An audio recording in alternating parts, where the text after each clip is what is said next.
Ilang araw na nga ang nakalipas mula nung birthday ko, nakakatanggap pa rin ako ng mga ganito. Wow! Sabi nga nung isa kong ate doon sa trabaho, akala daw ata ng mga iyon, bait na bait ko. Huy! Hindi daw nila alam, may sungit na sungit ko. Hala! Ay, ito nga at may chocolate na naman. Masasayang iyan pag hindi kinain. Tapos may kasama pang salual. Saktong-sakto naman at lawlaw na yung mga ginagamit ko. Iri nga at sabi nung may bigay ay sana daw magustuhan ko. Sana daw ay hasi sa akin. Tapos ay patawa-tawa. Nung nakita ko ay hindi ko alam ang magiging reaksyon ko. Parang mas excited pa silang magkaroon ako ng baby girl. Ay, bakit na bakit din ni ang didi eh. Tapos ay, may kasama ding pante. Ay talaga namang aanhin ko Parang wala nang matatakluban din eh. Saktong-sakto naman at may natanggap din akong panyo pamahid pagkatapos. Ay pagkatapos pag pinagpawisan.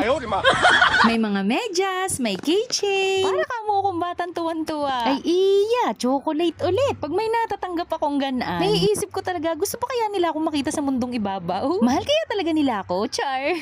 And last but not the least, may nagbigay na itong bag na kagaya nung dinadala namin sa ospital. Meron na kami panghalinhinan, favorite ko na yung kulay, may WhatsApp doc pang nakalagay. Sobrang nakakataba lang ng puso na may mga ganitong tao sa buhay mo. Yung hindi mo naman kinantsawan or pinaalalahanan na magbe-birthday ka pero naalala ka. Ang saya lang and I really appreciate it from the bottom of my heart. Kaya naman thank you sa lahat po ng effort nyo. God bless. Yun lang. Tapos na.